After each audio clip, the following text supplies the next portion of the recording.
Hello friends, welcome to AFE IAS। दोस्तों, मैं हूं डॉक्टर विजय अग्रवाल और इस लेक्चर में अब हम बात करेंगे मूल्यों के विकास पर। मूल्यों का विकास, डेवलपमेंट ऑफ वैल्यू। लेकिन यहाँ मैं स्पष्ट करना चाहूँगा कि जो मूल्यों का विकास शीर्षक मैंने यहाँ चुना है, यह बेसिकली आपके सिलेबस में थोड़े से दूसरे रूप में दिया गया है, लेकिन अर्थ बिल्कुल यही है। सिलेबस में आपका मेंशन किया हुआ है कि role of family, society and educational institutions in inculcating values, यानी कि लोगों में वैल्यू डालने के लिए या विकसित करने के लिए कह लीजिए परिवार, समाज और शैक्षणिक संस्थानों की भूमिका। मैं रिपीट कर रहा हूँ मित्रों, यहाँ ताकि आपको कोई कन्फ्यूज़न न रह जाए। जो आपके सिलेबस में दिया हुआ है, मूल्य विकसित करने में, अब इनकलकेटिंग का अर्थ, हालांकि विकसित शब्द उतना अच्छा नहीं, इनकलकेट करने का मतलब है कि उसमें समावेश करना, उसमें डालना, अंतर्निहित करना। लेकिन चलिए, समझने की दृष्टि से विकसित शब्द ओके, पर्याप्त है। मूल्य विकसित करने में परिवार, समाज और शैक्षणिक संस्थानों की भूमिका, role of family, society and educational institutions in inculcating value, जिसे मैंने संक्षिप्त में यहाँ मूल्यों का विकास कह दिया है। Okay, clear. यहाँ मैं आपको एक बात और स्पष्ट करना चाहूँगा। हम यहाँ मूल्यों की बात कर रहे हैं, राइट। यहाँ केवल मूल्यों का विकास की बात हो रही है। लेकिन जब हम एथिक्स की बात करते हैं कि बच्चे में या व्यक्ति में एथिक्स कैसे विकसित होते हैं, आगे चल करके हम एटीट्यूड के बारे में पढ़ेंगे। एटीट्यूड, जिसे हम अभिवृत्ति कहते हैं, उसका विकास कैसे होता है।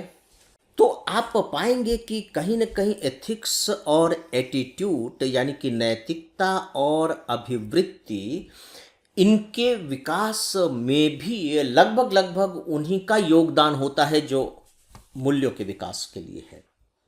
देखिए, एकेडमिक डिस्कशन के लिए ठीक है, हमने नैतिकता पर बात की।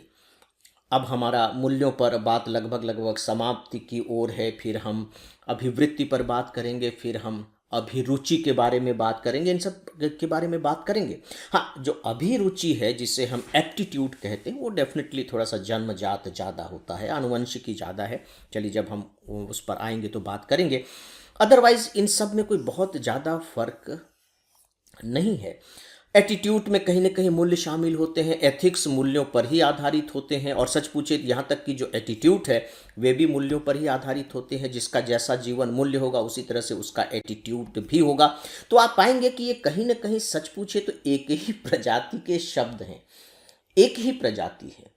लेकिन एकेडमिक दृष्टि से इनमें थोड़ा बहुत अंतर दिखाई देने लगता है, जिस पर हम लोगों ने चर्चा की ही है और आगे भी करेंगे।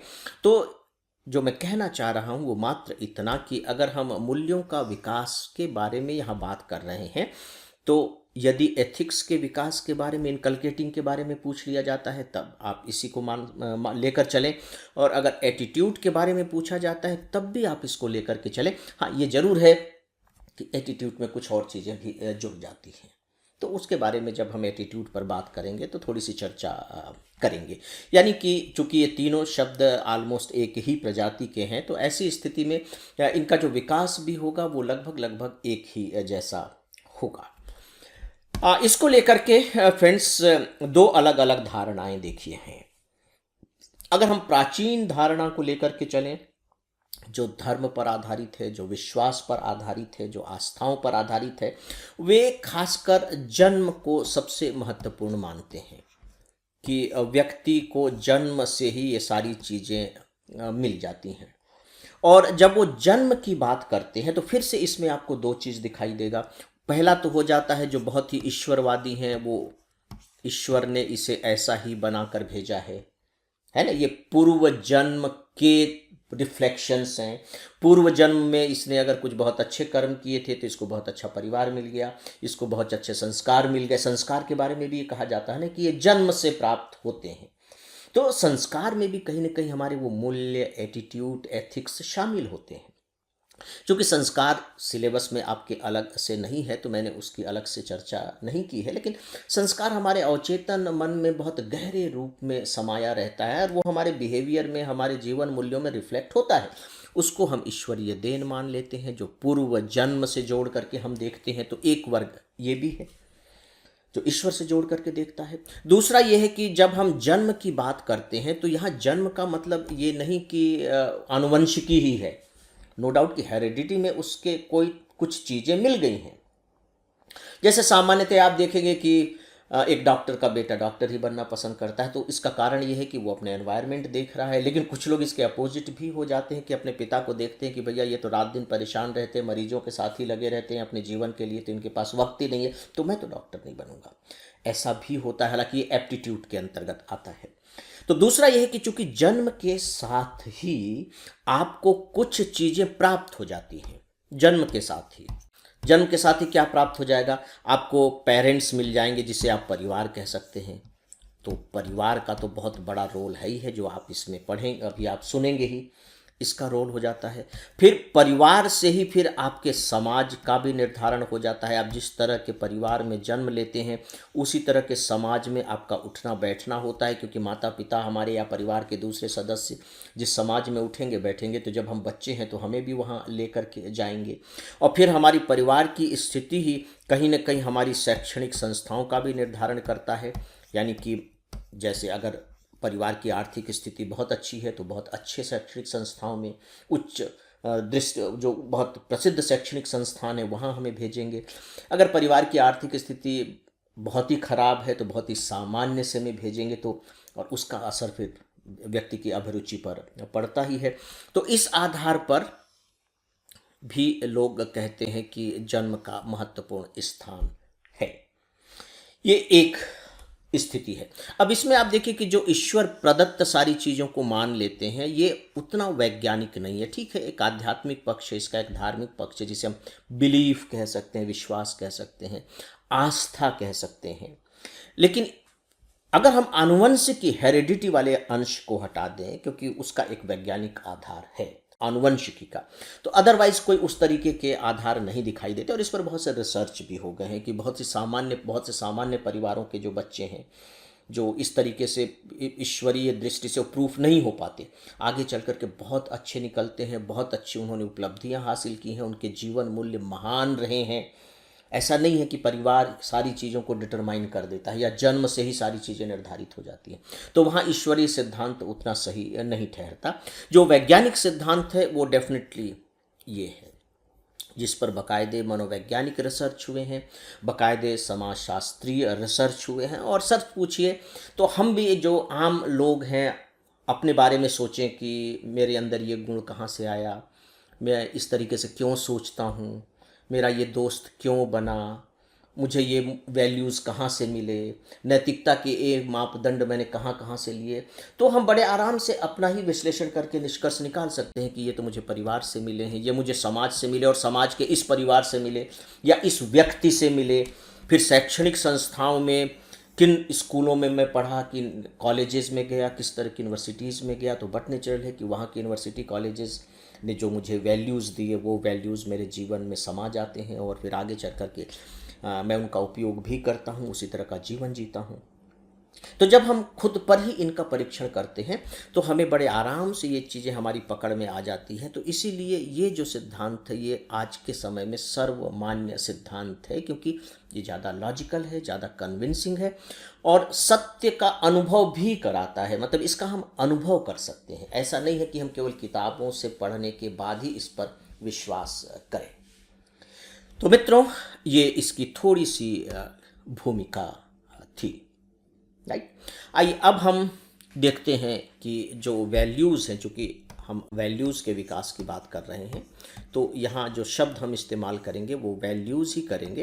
लेकिन कहीं कहीं अगर एथिक्स शब्द का इस्तेमाल हो जाए या अभिवृत्ति शब्द का इस्तेमाल हो जाए तब भी आप मान करके चलिएगा कि संबंध उसका इसी से है, क्योंकि लेक्चर देते समय उतनी सतर्कता बरत पाने से थोड़ा सा दिमाग पर एक अलग किस्म का तनाव या दबाव हो जाता है, तो जो फ्लो है या जो विचारों की उत्पत्ति होनी चाहिए फटाफट, उसमें थोड़ी सी बाधा पड़ती है। तो इतना स्पेस मैं आप सब अपने प्रिय श्रोताओं से चाहूँगा।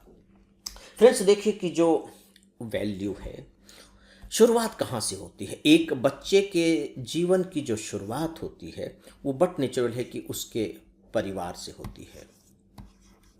हमारे जन्म की शुरुआत ही हमारे परिवार से होती है। हम एक परिवार में जन्म लेते हैं और हमारे माता पिता होते हैं, राइट। जब एक बच्चा जन्म लेता है, ये बच्चा ए नाम का बच्चा है, जब ये जन्म लेता है तो इसका जो दिमाग है वो बिल्कुल एक कोरे कागज की तरह है या कोरे स्लेट की तरह है। कोरा स्लेट कह लीजिए। स्लेट शब्द पता नहीं क्यों कागज़ की तुलना में मुझे ज़्यादा अच्छा लगता है, क्योंकि बचपन में जो हमारी शुरुआत होती है वो स्लेट से ही होती है। कागज़ पर तो हम बाद में आते हैं। बिल्कुल कोरा स्लेट, एकदम नई स्लेट है ना, चमचमाती हुई काले रंग की स्लेट। इस कोरे स्लेट पर अगर आप छोटी सी भी कोई चीज़ उकेर देते हैं चाक से, पेंसिल से, तो वो बिल्कुल चमचमाने लगती है, चमकदार होती है, क्योंकि ये बिल्कुल कोरी है और इसके ऊपर किसी तरह का कोई दूसरा निशान, दूसरा धब्बा नहीं है। ये परिवार की सबसे बड़ी भूमिका है। कोरा कागज मन मेरा, लिख दिया नाम उस पर तेरा। आपने ये फिल्म का गीत सुना होगा कि मेरा मन तो बिल्कुल कोरे कागज की तरह है और इस पर अगर तुम्हारा नाम लिखा गया है तो बस लिखा गया, अब उस पर कुछ नहीं हो सकता, उसे मिटाया नहीं जा सकता, दूसरे का नाम भी नहीं लिखा जा सकता। तो ये कोरा कागज है। मन, मस्तिष्क, सब कुछ उसका कोरा है। वो कुछ भी नहीं जानता, वो केवल स्लेट, अपने दिमाग में एक कोरी स्लेट लेकर पैदा हुआ है। अब इस पर लिखना है। लिखना है का मतलब है कि ये जो वैल्यू है इसमें डालने हैं। देखिए, जब हम परिवार की बात करते हैं तो परिवार में फिर कौन कौन से लोग आते हैं? नो डाउट कि जो सबसे पहला स्थान होता है वो माँ का होता है। मैं जानबूझ के मित्रों माता शब्द का प्रयोग नहीं कर रहा हूँ, पता नहीं क्यों मुझे माँ शब्द बहुत प्यारा लगता है, बहुत अच्छा लगता है। माँ, माँ कहने से ना पूरा मुंह भर जाता है और मैं अपनी माँ को माँ ही कहता हूँ, माँ, है ना। और बच्चा जब जन्म लेता है तो माँ माँ कर करके ही रोता है, तो मुझे ये शब्द बहुत प्यारा लगता है। तो सबसे पहला जो सदस्य होता है जिसके संपर्क में बच्चा आता है वह होता है माँ। अब आप नर्स की बात मत कीजिएगा। इसके बाद जो दूसरा है वह है पिता। हालांकि दूसरे में वो किसी के भी संपर्क में आ सकता है। इसके बाद हमारे परिवार के अन्य सदस्य। अन्य सदस्यों में कुछ युवा सदस्य भी हो सकते हैं, लेकिन जब अन्य सदस्य हैं तो हम इन अन्य सदस्यों में आइए शामिल कर लेते हैं दादा, उसके दादा दादी, नाना नानी, यानी कि अगली से अगली पीढ़ी के लोग। वो खुद एक पीढ़ी में जन्म लेता है, उसके माँ बाप, माता पिता यानी कि उससे ठीक अगली पीढ़ी के हैं। 25 साल की एक पीढ़ी मानी जाती है, तो माता पिता को अगली पीढ़ी का मान लीजिए और दादा दादी को फिर आप तीसरी पीढ़ी का मान लीजिए। बच्चा पहली पीढ़ी में है, माता पिता दूसरी पीढ़ी में है और ये जो दादा दादी तीसरी पीढ़ी में है, राइट। ये है, यहाँ ले लेते हैं। और दूसरे सदस्य और भी हैं, बुआ, चाची, ताई, ताऊ। अब हालांकि अब तो उस तरह की जॉइंट फैमिली नहीं रह गई है, लेकिन चलिए हम इस स्ट्रक्चर को लेकर चलते हैं। और वैसे भी भारतीय आजकल जो कैलकुलेशन किया जाता है, एक परिवार, तो एक परिवार में हम 5 सदस्य ही मान करके चलते हैं। अगर 1 करोड़ परिवार तो मतलब 5 करोड़ लोग, जिसमें माता पिता हो जाते हैं, एक बच्चा हो जाता है और दादा दादी हो जाते हैं, मतलब माता पिता जो पिता हैं उनके पेरेंट्स हो जाते हैं, ठीक है। मित्रों, जो माँ है, बहुत सबसे महत्वपूर्ण रोल माँ का होता है। मतलब अगर नेपोलियन ने कहा था, if you give me 100 good mother's I will give U a good nation, तो नेपोलियन कह क्या रहा है? फ्रांस का शासक था, आप जानते हैं, कि मुझे केवल 100 अच्छी माताएं दे दो बस, और मैं आपको एक बहुत अच्छा राष्ट्र दे दूंगा। तो वो कहना क्या चाह रहे हैं? वो कहना यही चाह रहे हैं कि ये जो 100 माताएं हैं, ये 100 माताएं अपने बच्चों का इस तरह से लालन पालन करेंगी, उनके अंदर इस तरह के वैल्यूज़ इनकलकेट करेंगी, डालेंगी कि उस वो जब बड़े होंगे उनसे जो राष्ट्र बनेगा वो एक बहुत ही बेहतर राष्ट्र बनेगा। वो राष्ट्र का नेतृत्व करेंगे और उनके जो वैल्यूज़ होंगे वो पूरे राष्ट्र के वैल्यूज़ बन जाएंगे। वो नेता होंगे, नेतृत्व करेंगे। मैं वो पॉलिटिकल लीडर्स की बात नहीं कर रहा हूँ। तो आप इससे माँ के महत्व का अंदाज़ा लगा सकते हैं। माँ के हृदय से ही बच्चा चिपका रहता है, तो माँ के से वो प्रेम पाता है, माँ से वह ममता सीखता है, माँ से वह पोषण पाता है। माँ से ही पोषण पाता है, याद रखिए, दूध वो माँ का ही पीता है। माँ से वो पोषण प्राप्त करता है, माँ की गोद में ही वह सुरक्षा महसूस करता है। और जब बच्चा सुरक्षा महसूस करता है, इन चीज़ों का कितना ज़बरदस्त असर होता है आप कल्पना करके देखिए, एक कोरे मस्तिष्क पर। और यह मस्तिष्क में कुछ नहीं हो रहा है, यह भावनाओं में हो रहा है, जो उसके मूल्यों को आगे चल करके बढ़ाएंगे। इसके बाद फिर पिता आ जाता है। पिता के जब वो संपर्क में आता है तो पिता के संपर्क में आने पर उसे ज्ञान की प्राप्ति होती है, उसे तर्क की प्राप्ति होती है, उसे सुरक्षा लगता है कि उसके सिर पर एक छतरी है, क्योंकि यहाँ तक आते आते बच्चा थोड़ा सा बड़ा हो गया है। और फिर ये जो इन दोनों के जो मूल्य हैं, वो दोनों के मूल्यों को बच्चा देखता है। और देखता है का मतलब है पहले वो उनका अवलोकन करता है, और अवलोकन करने के बाद वह उनका अनुकरण करता है, अनुसरण करता है, वह उन्हीं पर चलने लगता है। बच्चा यहाँ से सीखना शुरू करता है। बच्चे को बैठ करके आपको उसकी क्लास लेने की ज़रूरत नहीं पड़ती। उदाहरण के तौर पर अगर माता पिता दोनों के संबंध बहुत अच्छे हैं, बहुत प्यारे संबंध हैं, तो स्वाभाविक है कि बच्चे में प्यार, सहृदयता, करुणा, प्रेम, इस तरह की भावनाएं विकसित होने लगेंगी, क्योंकि देख रहा है कि मेरे माता पिता इस तरीके से रह रहे हैं। ठीक इसके विपरीत अगर माता पिता आपस में लगातार लड़ रहे हैं, उन सब में कलह मची हुई है, तो ऐसे में बच्चे के मन में वही चीज़ें पैदा होंगी कि, और यहाँ तक देखा गया है, मतलब मैंने खुद ये देखा है कि बहुत से बच्चों को विवाह से एलर्जी हो जाती है और वो जीवन भर विवाह न करने का फैसला कर लेते हैं कि नहीं, वो विवाह नहीं करेंगे। इसलिए क्योंकि उन्होंने माता पिता को देखा है कि उनका वैवाहिक जीवन बड़ा दुखद जीवन रहा है, एक दूसरे को गुलाम बना रहे हैं, कलह मची हुई है, पिता घर से गायब हो रहे हैं, माँ रो रही है, जब भी मिल रहे हैं तो झगड़ा हो रहा है, तकरारें हो रही हैं, बहस हो रही है। तो ऐसी स्थिति में अब आप कल्पना करके देखिए, आप थोड़ा सा अनुभव के स्तर पर चले जाइए कि अगर आप बच्चे हैं और आपके सामने ये हो रहा हो या हुआ हो, तो उस समय क्या महसूस होता था।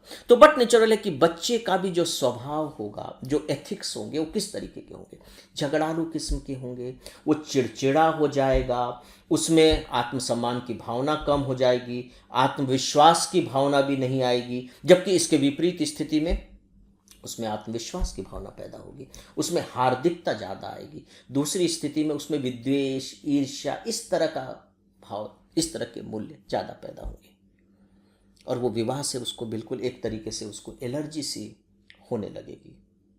आजकल आपको ये चीज़ ज़्यादा दिखाई देगी मित्रों, कि माता पिता के जो संबंध हैं अब पहले जैसे उतने प्रेमपूर्ण संबंध नहीं रह गए हैं। उसके कारण नो डाउट कि सामाजिक स्थितियां हैं, बाहरी स्थितियां हैं, संयुक्त परिवार टूट रहे हैं। तो संयुक्त परिवार टूटने के कारण क्या हो रहा है कि माँ ही बच्चे को संभाल रही है, अकेले में वो परेशान हो जाती है। और ख़ासकर अगर माँ बाप दोनों ही नौकरी कर रहे हैं तब तो और ज़्यादा मुश्किल है, क्योंकि उस बच्चे को माँ बाप का स्वतंत्र, खुला और लंबा प्यार मिल ही नहीं रहा है। बच्चे को या तो आया पाल रही है, तो अब दिन भर वो आया के साथ है, तो आया के मूल्य उसमें आएंगे। या फिर उसे आप क्रेश में डाल रहे हैं दिन भर बाहर की, तो चलिए क्रेश में तो कुछ उसकी अच्छी भावनाएं डेवलप हो जाती हैं, वहाँ वो छोटे बच्चों के साथ रहना सीखता है, उसका सोशलाइजेशन होता रहता है। लेकिन कहीं ना कहीं वो अपने आप को माता पिता से तो वंचित पाता है, तो उस परिवार के जो वैल्यू आने चाहिए, वो परिवार के वैल्यू उसमें नहीं आ पाते। तो ये एक संकट पैदा हो गया है। इस संदर्भ में फ्रेंड्स मैं आपको स्पेशली बॉबी फिल्म की याद दिलाना चाहूँगा। बॉबी फिल्म जो 1975 के आसपास आई थी, राज कपूर जी ने बनाई थी, और ये बहुत ही सुपर हिट फिल्म रही थी। मतलब माइलस्टोन है ये हिंदी फिल्म की जगत में, जिसमें ऋषि कपूर थे और डिम्पल कपाड़िया थी। झूठ बोले कौआ काटे, जिसका गाना है और उसमें बड़ा पॉपुलर हुआ था। बॉबी फिल्म में होता यही है कि जो लड़का है वो हॉस्टल में रह करके पढ़ रहा है, अपने घर लौट करके आता है, और उनके जो माता पिता हैं बहुत ही उच्च वर्ग के हैं, बहुत ही धनी वर्ग के हैं, और उस दिन उसका बर्थडे, एक दिन उसका बर्थडे होता है। तो बर्थडे की सारे इंतजाम कर दिए जाते हैं, घर को सजाया जाता है, दोस्तों को अब इनविटेशन दे दिया जाता है। लेकिन पिता तो पहले से ही बाहर गए हुए हैं, काम से गए हुए हैं, और माँ भी आती है सीढ़ियों से नीचे उतर करके और कहती है कि बेटे एंजॉय विथ योर फ्रेंड्स, अपने दोस्तों के साथ तुम एंजॉय करो, मैं जरा काम से जा रही हूँ। बच्चा सन्न हो जाता है कि मेरा बर्थडे है, जन्मदिन है, पिता है नहीं, माँ भी बाहर जा रही है, तो मैं क्या एंजॉय करूँ, केवल दोस्तों के साथ एंजॉय करूँ। वो बहुत ही फ्रस्ट्रेट होता है, उसे बहुत दुख होता है, और वो छोड़ छाड़ करके फिर अपने जो नाव चलाने वाले जो मल्लाह चाचा होते हैं, काका कहता है, उनके यहाँ वो चला जाता है, जहाँ उसकी मुलाकात डिम्पल से होती है, नायिका से होती है। बच्चा फ्रस्ट्रेट हो जाता है। तो जिन्हें बच्चों का बच्चों को जिन बच्चों को माता पिता का प्यार नहीं मिलता है, उनमें कहीं ना कहीं वो फ्रस्ट्रेशन की भावना पैदा हो जाती है, फ्रस्ट्रेशन की भावना।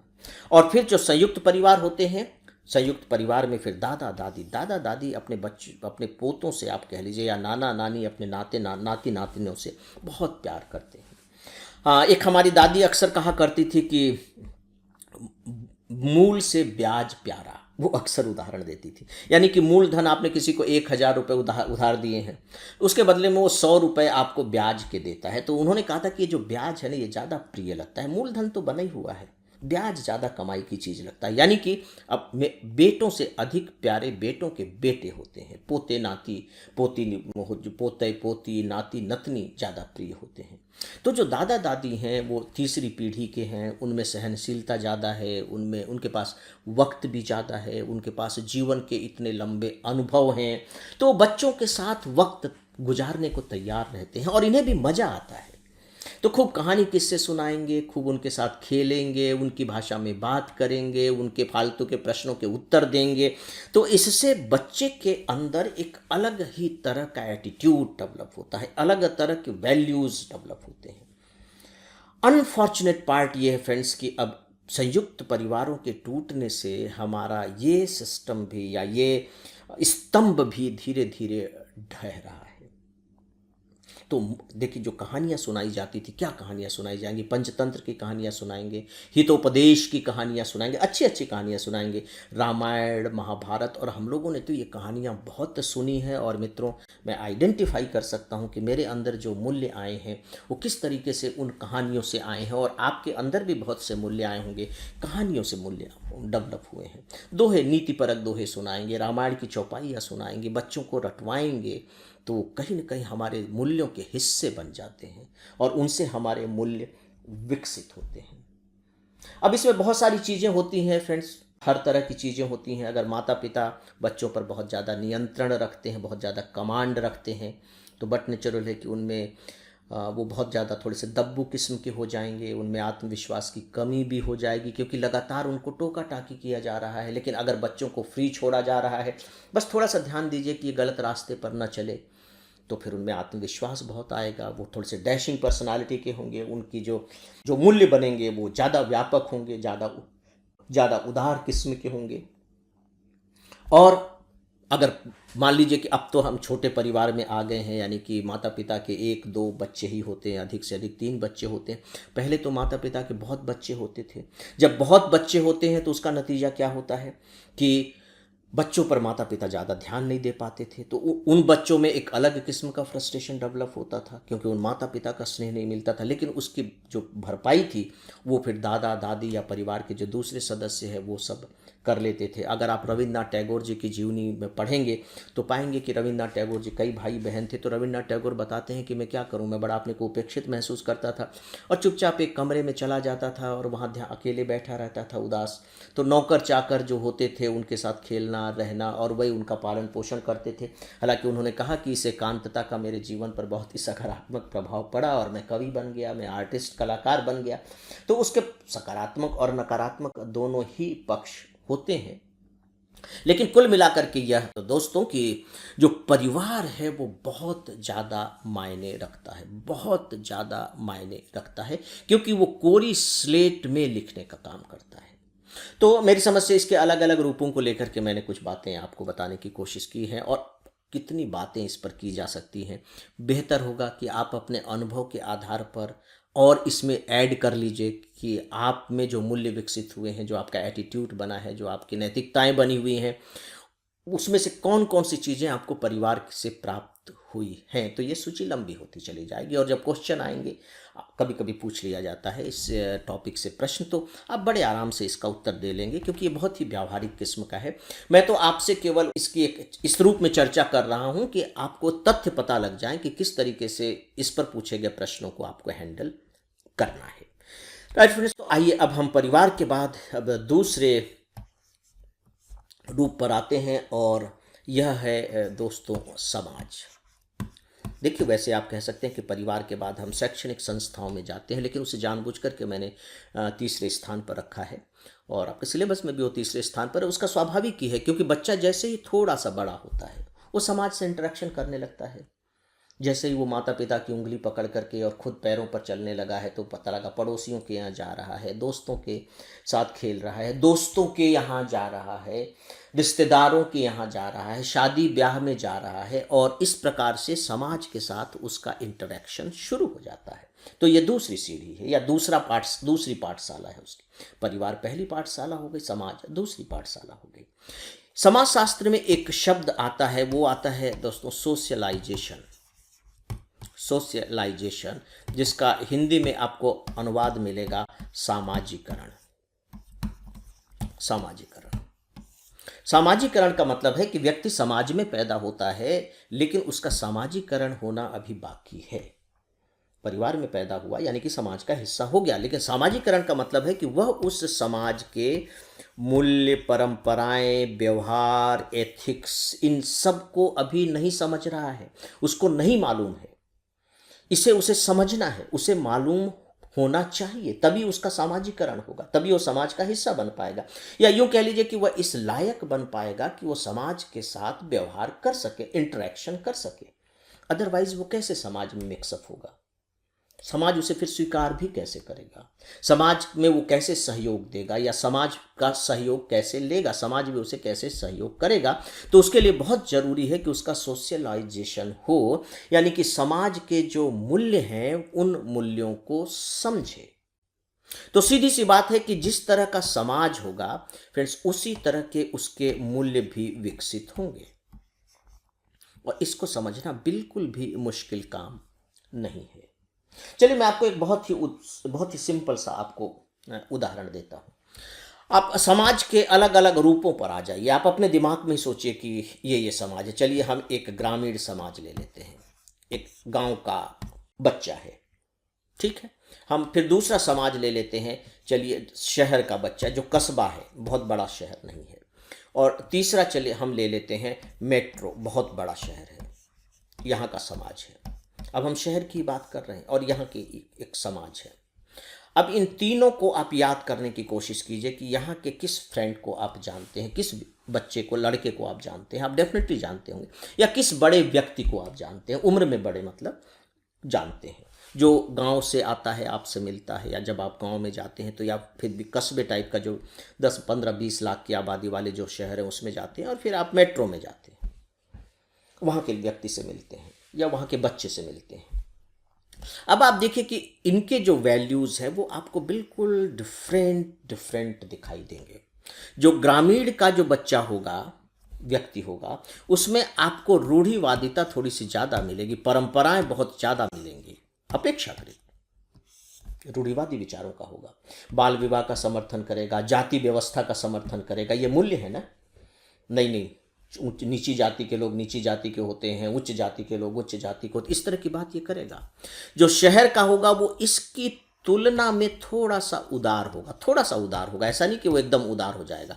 जो एकदम उदारता आपको मिलेगी वो यहाँ मिलेगी मेट्रो में, क्योंकि मेट्रो का जो समाज है वो हेट्रोजीनियस समाज है, कहाँ कहाँ से लोग आए हुए हैं, पता ही नहीं आपको कि कौन किस जाति का है। आप होटल में खाना खाने जा रहे हैं तो कौन तो आपको खाना ला करके दे रहा है और उनके किचन में कौन खाना बना रहा है आपको मालूम ही नहीं है। तो बट नेचुरल है कि फिर यहाँ आपकी जाति व्यवस्था कमज़ोर पड़ेगी। यहाँ उस रूढ़िवादिता के लिए गुंजाइश ही नहीं है कि आप उन परंपराओं का यहाँ पालन कर सकें। कैसे पालन करेंगे? मेट्रो है, भीड़ भाड़ है, उतनी जगह ही नहीं है। यहाँ आप बारात को बुला करके 2-3 दिन कहाँ रुकवाएंगे? इतना ज़्यादा खर्चीला स्थान है। गांव में जा करके 2-2 दिन बारात रुक सकती है, तो परंपराओं को नहीं निभा पाएंगे।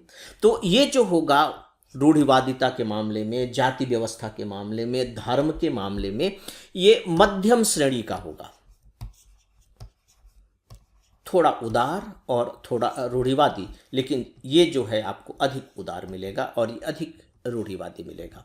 भाषा के स्तर पर आप देखिए, पहनावे के स्तर पर आप देखिए, एथिक्स के आप स्तर पर देखिए, तो ये जो ग्रामीण क्षेत्र का जो व्यक्ति है ये बहुत नैतिकवादी मिलेगा, याद रखिए।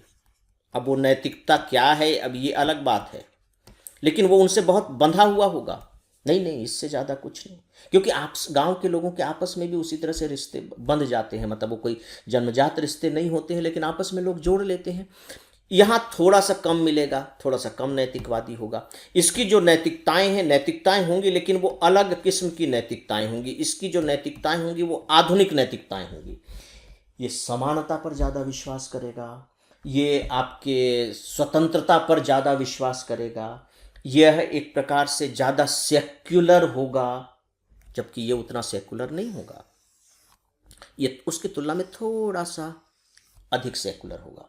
तो दोस्तों, ये मैं केवल एक समाज के जो स्वरूप है केवल उसके आधार पर थोड़ी सी बात कह रहा हूँ कि किस तरीके से जो समाज का अलग अलग रूप है वो व्यक्ति के अंदर अलग अलग तरह के मूल्यों को विकसित करते हैं। इसी में आप देखिए कि दूसरे दूसरे तरह के समाज को ले लीजिए। एक उच्च वर्गीय समाज, बहुत धनी वर्ग का जो समाज है, एक मिडिल क्लास का जो मध्यम वर्ग का जो समाज है, मध्यम वर्गीय समाज है, और दूसरा को ले लीजिए आप निम्न वर्गीय समाज। आपको यहाँ भी बहुत फर्क दिखाई देगा। आप देखिए कि उच्च वर्ग का समाज जो परंपराएं और ये होती है उनकी ज़्यादा परवाह नहीं करता। अगर यहाँ कोई भी किसी जाति से विवाह कर सकता है, कोई आवाज़ नहीं उठाएगा। लेकिन जो मध्यम वर्गीय समाज है ये इसको बहुत घबराएगा कि नहीं नहीं, अंतर्जातीय विवाह नहीं करना है, तो उसके मूल्य जाति व्यवस्था से बंधे हुए हैं। निम्न वर्गीय समाज है, अब ये डिपेंड करता है कि निम्न वर्ग में वो किस वर्ग को बिलोंग करता है, लेकिन इसमें भी आपको अंतर्जातीय विवाह बहुत मुश्किल काम होता है, बहुत मुश्किल काम होता है। उच्च वर्ग तो विदेशियों से भी शादी कर लेगा। पता लगा कि वो इंटरकास्ट ही नहीं बल्कि इंटर रिलीजन मैरिज भी कर रहा है, लेकिन ये डरेंगे। ऐसा नहीं है कि ये इस वर्ग में होता ही नहीं है, अपवाद छोड़ दीजिए, लेकिन सामान्यतः है, क्योंकि वैल्यू जो अधिकांश लोगों के हैं हम उसे ही उस वर्ग के या उस समाज की वैल्यू मानेंगे। तो इस तरीके से अलग अलग तरह के समाज, एक पढ़ा लिखा समाज है, एक अशिक्षित समाज है। वहाँ आपको चीज़ें एकदम अलग रूप में मिलेंगी। जो पढ़ा लिखा समाज होगा वो ज़्यादा लिबरल होगा, ज़्यादा तार्किक होगा, उसके मूल्य संविधान और राज्य के नियम कानूनों के ज़्यादा अनुकूल होंगे, वो ज़्यादा डेवलप्ड मॉडर्न तरीके से सोचेगा, उसकी सोच में वैज्ञानिकता होगी। जबकि जो अशिक्षित समाज है उसकी सोच में रूढ़िवादिता होगी, वो बहुत वैज्ञानिक तरीके से नहीं सोचेगा, उसमें इमोशंस का कंपोनेंट बहुत ज़्यादा होगा, वो परंपराओं के आधार पर ही जीना चाहेगा। तो इस तरह की चीज़ें आपको बहुत देखने को मिलेंगी। उच्च वर्ग में बहुत ज़्यादा आपको गतिशीलता मिलेगी, कहीं से वो कहीं भी चला जाएगा। मध्यम वर्ग में उसकी तुलना में थोड़ी सी कम गतिशीलता मिलेगी और निम्न वर्ग में गतिशीलता बहुत ही कम मिलेगी। गाँव का आदमी ज़्यादातर शहर में नहीं जाना चाहता। अब ये बात अलग है कि उसको माइग्रेट करना पड़ता है अपने पेट के लिए, रोजगार के लिए, वो बात अलग है, लेकिन उसका मन नहीं लगता, वो मजबूरी ही है, तो वो बहुत ज़्यादा मूवमेंट को पसंद नहीं करता। जबकि मध्यम वर्ग और उच्च वर्ग को में खूब गतिशीलता होती है कि उनको तो जहाँ भी भेज दीजिए वो चले जाएंगे। तो दोस्तों, फिर ये इसके आधार पर अब आप दो चीज़ें हैं, देखिए यहाँ आपको समझना होगा। मैंने अलग अलग समाज के आधार पर मूल्यों में कैसे अंतर होता है ये बताने की कोशिश की, और फिल्मों में तो देखिए ये आपको खूब दिखाई देंगे, खूब दिखाई देंगे। प्रेम के रूप देखिए कि किस समाज से वो आया हुआ, उसी तरह से उसके प्रेम का रूप मिलेगा। और पता लगा कि लड़के जो हीरो और हीरोइन या कह लीजिए प्रेमी और प्रेमिका है वो दोनों अलग अलग समाजों के हैं। और फिर देखिए कि उनके प्रेम करने का तरीका, उनकी सोच, उनके विचार किस तरीके से हैं, किस तरीके की परंपराएं हैं, वो क्या करते हैं। कभी इस रूप में आप देखिएगा तो ढेर सारी चीज़ें अपने आप आपके सामने स्पष्ट हो जाएंगी। अब यहाँ देखिए, यहाँ दो चीज़ें हैं। पहला तो ये है कि हमने जिसमें जन्म लिया है उसी के अनुकूल अधिकांशतः हमें समाज मिलेगा, ठीक है। दूसरा फिर ये है कि हम दूसरे समाजों से भी, उसको तोड़ करके भी अन्य समाजों से भी इंटरेक्ट करते हैं। ऐसा नहीं है कि हम वही करते हैं। जैसे मान लीजिए कि मैं गांव में पैदा हुआ, तो गांव के समाज में मैं रह रहा हूँ और यहाँ मैंने बाकायदे अपने 12 तक की पढ़ाई की। अगर मैं 12वीं कक्षा तक गांव में रहता हूँ तो समझ लीजिए कि मेरी एज 17-18 साल की हो गई। ठीक है। लेकिन अब मैं पढ़ने के लिए शहर या महानगर में आ गया हूँ। दिल्ली, आप कैलकाटा, बॉम्बे, मद्रास, आप कहीं चले गए हैं, आप लखनऊ, कानपुर चले गए हैं, भोपाल, इंदौर चले गए हैं। अब वो अपेक्षाकृत बड़ा शहर है। तो अब जो मेरा शहर है, समाज की बात मैं कर रहा हूँ, मैं एजुकेशनल इंस्टीट्यूशन की बात नहीं कर रहा हूँ। तो मैं अब इस समाज को छोड़ करके इस शहर के समाज में आ गया हूँ। मेरा माइग्रेशन यहाँ हो गया है। तो कुछ मूल्य मेरे यहाँ बन गए हैं, इनको मैं लेकर के और यहाँ पर मैं आ गया हूँ। तो अब मेरे जो मूल्य बनेंगे यहाँ से बनने शुरू होंगे। और पता लगा कि ये जो पहला मेरा जो समाज था और ये अब ये मेरा जो दूसरा समाज है, इन दोनों को मिला करके मुझे वैल्यू मिल रहे हैं, मेरे मूल्यों का निर्माण हो रहा है। ये जो वैल्यू है नो डाउट मेरे लिए फाउंडेशन का काम करेंगे, ये नींव का काम करेंगे। क्योंकि बचपन जो ये सामान्यतया माना जाता है कि जो सबसे जो सेंसिटिव जो एज है वो 6-7 साल तक की होती है, जब बच्चे को जिस तरह के संस्कार मूल्य डाल दिए जाएं वो बहुत गहरे चले जाते हैं। और वैसे जो सीखने की और वैल्यूज़ की जो उम्र होती है, सामान्य तौर पर जब बच्चा थोड़ा सा सोचने समझने लगता है, सचेतन हो जाता है, तो माना जाता है कि 5 साल से लेकर के और लगभग 18 साल तक की आयु। इसके बाद तो देखिए आप उच्च शिक्षा में चले जाते हैं। तो देखिए ये तो फाउंडेशन तो मेरे इस समाज से बन गए हैं, गांव के समाज से बन गए हैं। लेकिन हम चेतन व्यक्ति हैं, हम कोई निर्जीव वस्तु नहीं है, चेतना है। हम चीज़ों को सोचते समझते हैं और विचार करते हैं और उसका प्रभाव हम पर पड़ता है। तो जब हम इस समाज में आते हैं तो ऐसा थोड़ी है कि हमने अपने दिमाग को बंद कर दिया है। इस समाज से जब हम इस समाज में पहुंच रहे हैं तो हम उस समाज को देखते हैं और फिर ये दोनों मिलकर के इन दोनों का हम परीक्षण करते हैं कि इन दोनों में से कौन सही है कौन गलत है। और फिर हम शिक्षा भी तो ले रहे हैं, तो शिक्षा किस चीज़ की ले रहे हैं, एजुकेशन किस चीज़ की हो रही है, वो हम हमारे अंदर एक तार्किक क्षमता पैदा कर रही है। तो उस हिसाब से फिर जो नया समाज है, उस नए समाज के जो वैल्यू होते हैं उसका भी प्रभाव हम पर पड़ता है। और आप यहाँ तक देखेंगे कि मान लीजिए, ये तो मैंने अन्य समाज भारत के संदर्भ में कहा है, मैं तो दुनिया के बहुत से देशों में गया हूँ, अमेरिका, कनाडा में तो लंबे लंबे समय तक रहने का मुझे मौका मिला है। मैं देखता हूँ कि यहाँ से भारतीय गए, यहाँ से मान लीजिए कि वो 25 साल की उम्र में डॉक्टर बन करके और अमेरिका चले गए, वहाँ जा कर के वो नौकरी करने लगे या उन्होंने अपना क्लिनिक खोल लिया, जो भी है। अब वो वहाँ के मूल्यों में रह रहे हैं। तो मज़ेदार बात है कि उनके जो मूल्य हैं, नो डाउट कि फाउंडेशन उनका भारतीय है, भारतीय मूल्यों को स्वीकार करते हैं। लेकिन जो अमेरिकन मूल्य हैं, अमेरिकन मूल्य भी उनके अंतर्गत आ गए हैं और वो बाकायदे उनकी भाषा तक में शामिल हो गए, उनके बोलने का लहजा बदल गया है। अमेरिका के जो कुछ मूल्य हैं जो उन्हें अच्छे लगते हैं, उनकी ये खुलेआम प्रशंसा करते हैं और बाकायदे अपने जीवन में उसे उतारते भी हैं। तो भारतीय और यूएसए इन दोनों के मूल्य मिलकर के वो एक नवीन मूल्य को जन्म दे देते हैं। यानी कि आप यहाँ ये कह लीजिए कि जो समाज लगातार दूसरे समाजों से जितना ज़्यादा इंटरेक्शन करेगा, उसके मूल्य में उतने ज़्यादा बदलाव होते रहेंगे और उसके मूल्य उतने सुदृढ़ भी बनते चलेंगे।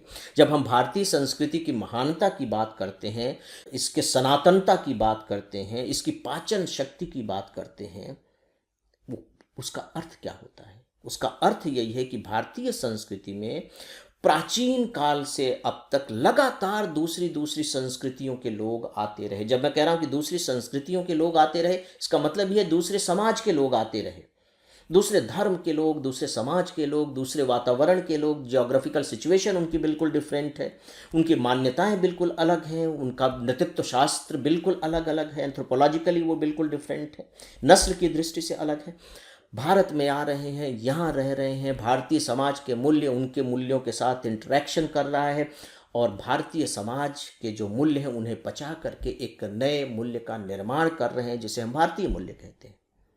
तो आफ्टर ऑल मूल्य कहाँ है? मूल्य जो भी है वो व्यक्ति में है। तो दोस्तों, इस तरीके से समाज का बहुत ही ज़बरदस्त प्रभाव हमारे मूल्यों पर पड़ता है और वो हमारे हमारे मूल्यों का निर्माण करता है। इसके बाद अब हम अंतिम पॉइंट पर आते हैं मित्रों, और वो है शिक्षण संस्थान। शिक्षण संस्थान का मतलब है स्कूल। शिक्षण संस्थानों को आइए हम दो भागों में बांट देते हैं। पहला है प्राथमिक और मध्य कह लीजिए, जिसे आप 10th तक मान सकते हैं, चाहे तो आप 11 तक मान लीजिए, कोई हर्ज नहीं है। और दूसरा है फिर उच्च शिक्षा। और वैसे तो शिक्षा जिंदगी भर चलती रहती है। अब आप देखिए कि इसके बारे में तो मुझे लगता है कि बताने की कोई बहुत ज़्यादा ज़रूरत नहीं है। जो एजुकेशनल इंस्टीट्यूशंस हैं वो तो आप कह लीजिए कि अब हमारे माता पिता ने अब हमको सौंप दिया कि भैया इसको तराशो। जब तक हम माता पिता के पास थे, एक पत्थर थे, उन्होंने अच्छा चट्टान, हम अच्छे क्वालिटी का पत्थर हमें बना दिया। अब हमें मूर्तियों में ढलना है, डॉक्टर की मूर्ति में, इंजीनियर की मूर्ति में, अच्छे नागरिक के रूप मूर्ति के रूप में, जिस रूप में भी है, और शिक्षण संस्थान को छोड़ दिया गया। देखिए, यहाँ पर एक बात आपको विशेष रूप से ध्यान रखनी होगी कि जब हम शिक्षण संस्थान की बात करते हैं तो इसका संबंध आप केवल किताबों से मत लीजिएगा, केवल शिक्षा से मत लीजिएगा। कि जो शिक्षण संस्थान है यहाँ बहुत सारी गतिविधियाँ होती हैं, और उन सारी गतिविधियों का जो समुच्चय है, जो योग है, वो शिक्षण संस्थान है। हम केवल क्लास को लेकर के नहीं चलेंगे कि केवल क्लास में क्या हो रहा है। यहाँ तक कि जो टीचर हैं, देखिए हमारे यहाँ शुरू में उन्हें कहा जाता था आचार्य। हमारे प्राचीन काल में शिक्षक को आचार्य कहा जाता था। आचार्य का मतलब होता है कि जो अपने आचरण के द्वारा शिक्षा देता है। तो बचपन में बच्चा जब माता पिता के है तो अपने माता पिता के आचरण का अनुसरण करता है, और जब स्कूल में पहुंचता है तो अपने आचार्य के आचरण का अनुकरण करता है। और मैंने खुद देखा है कि जो छोटा बच्चा है वो आपकी बात नहीं मान रहा है, जिद कर रहा है, लेकिन जैसे आप कहते हैं कि टीचर को बता देंगे, वो अपनी जिद छोड़ देता है। आप कुछ कहेंगे तो वो बात नहीं सुनेगा, लेकिन अगर वही बात टीचर कह दे तो वो सुनेगा। और जो छोटा बच्चा है बीच बीच में कहता है कि हमारी मैम ने ये कहा है, मेरे टीचर ने ये कहा है, और उनको वो फॉलो करता है। यानी कि उसके लिए जो टीचर है वो बहुत ही आदर्श व्यक्तित्व होता है। देखिए, माता पिता के तो लाड़ प्यार में, थोड़ा सा दुलार उलार में, आप यूँ कह लीजिए कि थोड़ी सी लिबर्टी भी ले लेता है। टीचर के साथ वो लिबर्टी नहीं लेता है, और ये नहीं कि भय से ही करता है, वो प्रेम और सम्मान से उन चीज़ों को करता है। यहाँ से उसमें वैल्यू आने शुरू होते हैं, यहाँ से वैल्यू की शुरुआत होती है। राइट। अब फिर ये जो संस्थान है, आप देखिए कि कितनी तरह की ये संस्थान एक्टिविटीज़ कराती हैं। वहाँ बाकायदे सांस्कृतिक कार्यक्रम होते हैं। सांस्कृतिक कार्यक्रमों के माध्यम से उनमें मूल्यों को भरा जाता है, चाहे उनमें क्रिएटिविटी पैदा की जा रही हो, चाहे वो इस तरह के नाटक, इस तरह के गीत संगीत प्रतियोगिताएं हो रही हैं जिसमें जो बड़े वैल्यू की दृष्टि से इम्पॉर्टेंट है, वैल्यू की दृष्टि से इस तरह के नाटक उनसे कराए जा रहे हैं, वो प्ले कर रहे हैं। इस तरह के गीत, सामूहिक गीत गा रहे हैं, चाहे वो प्रार्थनाएं ही क्यों ना हो। और देखिए, बहुत से स्कूलों में प्रार्थनाओं से उसकी शुरुआत होती है, और प्रार्थनाएं भी उनके अंदर एक वैल्यू सिस्टम को जन्म देती हैं, जिसमें एथिक्स की बात होती है, नैतिकता की बात होती है, जिसमें धर्म की बात होती है, जिसमें आचरण की बात होती है, प्रेम और सहनशीलता की बात होती है, बड़ों का सम्मान किया जाए इसकी बात होती है। प्रार्थना में सारी चीज़ें होती हैं। तो सांस्कृतिक कार्यक्रम होते हैं, और फिर खेल कूद होते हैं। खेल कूद का तो कितना बड़ा रोल है वैल्यू इनकलकेट करने में, बताने की ज़रूरत नहीं है। स्पोर्ट स्पिरिट इस खेल कूद से ही आता है। मतलब आप हार ना सीखिए, जीतने की कोशिश तो हर कोई करता है, लेकिन हारना कोई नहीं चाहता। खेल ही उसे हारना सिखाते हैं, और हारना ही नहीं सिखाते, हार करके तुरंत फिर उठ करके खेलना भी सिखाते हैं। और ये तत्व व्यक्ति के अंदर सहनशीलता का जबरदस्त गुण पैदा करता है। सहनशीलता, हारने की सहनशीलता, और जिससे हारा है, जिस खिलाड़ी से हारा है उसको स्वीकार करने की भी सहनशीलता। वो दोस्त है उसका, ये नहीं कि वो दुश्मन हो गया, अगले दिन वो उसके साथ फिर खेलेगा, या मैदान से निकलने के बाद फिर से उसके साथ दोस्ती हो गई है, और उसी तरह से गपशप हो रही है। ये चीज़ हालांकि सामान्य रूप में छोटी सी लगती है, लेकिन ये छोटी सी है नहीं, ये बहुत बड़ी चीज़ होती है, बहुत बड़ी चीज़ होती है। तो खेल कूद के जरिए, सांस्कृतिक कार्यक्रमों के जरिए, वाद विवाद प्रतियोगिताओं के जरिए, क्रिएटिविटी के जरिए, पता नहीं कितनी सारी ऐसी चीज़ें होती हैं जिनके माध्यम से अप्रत्यक्ष रूप से, कोई जानबूझ करके नहीं, अप्रत्यक्ष रूप से उनके अंदर वैल्यूज़ को पैदा किया जाता है, डाला जाता है। और फिर उनका जो पाठ्यक्रम होता है, आप देखेंगे इनिशियल स्टेज पर जो पाठ्यक्रम भी तैयार किया जाता है वो बहुत सोच समझ कर तैयार किया जाता है। इस पाठ्यक्रम के जरिए जो विषय की तो जानकारी दी ही जाती है, लेकिन उनमें विशेष रूप से इस तरह के पाठ रखे जाते हैं, लेसन्स रखे जाते हैं कि उनमें अच्छे सद्गुणों का विकास हो सके। महान पुरुषों की जीवनियाँ बताई जाएंगी कि वो महान पुरुषों की जीवनियों से वो सीख सकें। हमारे संविधान के जो मूल्य हैं, इस तरह के लेसन्स रखे जाएंगे कि हमारे संविधान में जो समानता, स्वतंत्रता, पंथ निरपेक्षता, ये जो मनुष्य की गरिमा, इन सब तत्वों को जो शामिल किया गया है, जो एक्सपेक्ट किया जाता है किसी भी भारतीय नागरिक से, वो सारे के सारे मूल्य उनमें आ सकें। पाठ्यक्रमों के जरिए इन सब की कोशिश की जाती है कि नैतिक मूल्य विकसित हों, सत्य के प्रति उनमें निष्ठा हो, अहिंसा के प्रति उनमें भावना पैदा हो। जब आप गांधी जी की जीवनी पढ़ते हैं, गांधी जी के पाठ पढ़ते, गांधी जी से संबंधित पाठ पढ़ते हैं, तो आप उनके मूल्यों को समझते हैं कि गांधी जी वास्तव में कैसे गांधी जी बने। इतिहास के माध्यम से तो आपको बहुत से मूल्यों को आप में डालने की कोशिश ही की जाती है। इसीलिए आपने देखा होगा अक्सर कभी कभी आपको अखबारों में ये चीज़ें पढ़ने को भी मिल जाती होंगी कि किस तरह से जो सत्ताधारी पार्टी है, चाहे वो केंद्र की सरकार हो, राज्य की सरकार हो, वो पाठ्यक्रमों में बदलाव करती है। अपनी पॉलिटिकल जो उनकी जो राजनीतिक आदर्श हैं, वो चाहते हैं कि उनके वो राजनीतिक आदर्श पाठ्यक्रमों के जरिए, यानी कि स्कूली शिक्षा के माध्यम से बच्चों में अभी से शामिल हो जाएं, तो पाठ्यक्रमों को बदलते हैं। बल्कि यहाँ तक कि इतिहास को तोड़ मरोड़ कर भी इस तरह से प्रस्तुत करने की कोशिश की जाती है कि वो हमारे अनुकूल शिक्षा हो। हम जो बच्चों को बनाना चाहते हैं, जिस तरह की जानकारियाँ देना चाहते हैं, उस तरह की जानकारियाँ बच्चों को मिले। उसके लिए चाहे भले ही इतिहास को थोड़ा सा तोड़ना मरोड़ना क्यों न पड़े, वो पक्ष में भी सकारात्मक भी हो सकता है, जब राजनीति उसमें शामिल हो जाती है तो वो नकारात्मक भी हो सकता है। लेकिन इस तरह की कोशिश होती है और इससे ये बात प्रमाणित होती है कि किस तरीके से जो शिक्षा है लोगों में मूल्य स्थापित करने में इतना बड़ा रोल प्ले करते हैं। यहाँ मैंने शुरू में फ्रेंड्स इस पॉइंट के तहत प्राथमिक शिक्षा की बात की थी और फिर उच्च शिक्षा की मैंने बात की थी। देखिए, जो उच्च शिक्षा होती है, उच्च शिक्षा बेसिकली यूँ कह लीजिए कि ये फिर थोड़ी सी प्रायोगिक स्तर की शिक्षा हो जाती है। जो प्राथमिक शिक्षा है वो आधारभूत शिक्षा है। वो जो मूल्यों का निर्माण करती है, वो आधारभूत मूल्यों का निर्माण कर देती है जो सबसे मूल्यवान है। उच्च शिक्षा फिर क्या है कि वो प्रायोगिक स्तर पर आ जाती है, यानी कि प्रैक्टिकल स्तर पर आ जाती है। क्योंकि जब आप इस एज में स्टूडेंट को कुछ भी बताते हैं तो वो उसे ज्यों का त्यों स्वीकार नहीं करता, वो उसे नापता तौलता है, जांचता परखता है। इसी को मैंने यहाँ कहा है प्रायोगिक स्तर।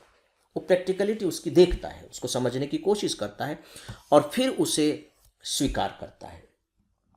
तो ये आधारभूत चीजें हो जाती हैं। तो जो उच्च मूल्य हैं या जो वैज्ञानिक मूल्य हैं, जो सामाजिक मूल्य हैं, वो ज्यादातर इस लेवल पर आते हैं, उच्च शिक्षा के स्तर पर। जो भावनात्मक मूल्य हैं, जो आध्यात्मिक मूल्य हैं, जो नैतिक मूल्य हैं, वो इस स्तर पर आते हैं। जैसे स्वतंत्रता, समानता वगैरह की बात करते हैं, ये मॉडर्न समाज के मूल्य हैं। तो डेफिनेटली यहाँ आकर के बच्चा उन्हें ज़्यादा अच्छे तरीके से समझता है, क्योंकि उसका जो मानसिक स्तर है वो प्रयोग करने के स्तर पर आ गया है। वो देखता है कि हाँ, क्या सही है, क्या गलत है। और ये जो आधारभूत लेवल पर ही अगर उसमें वो चीज़ डाल दी गई है, जो डाली ही जाती है, तो फिर उसे इसे स्वीकार करना बहुत आसान आसान हो जाता है।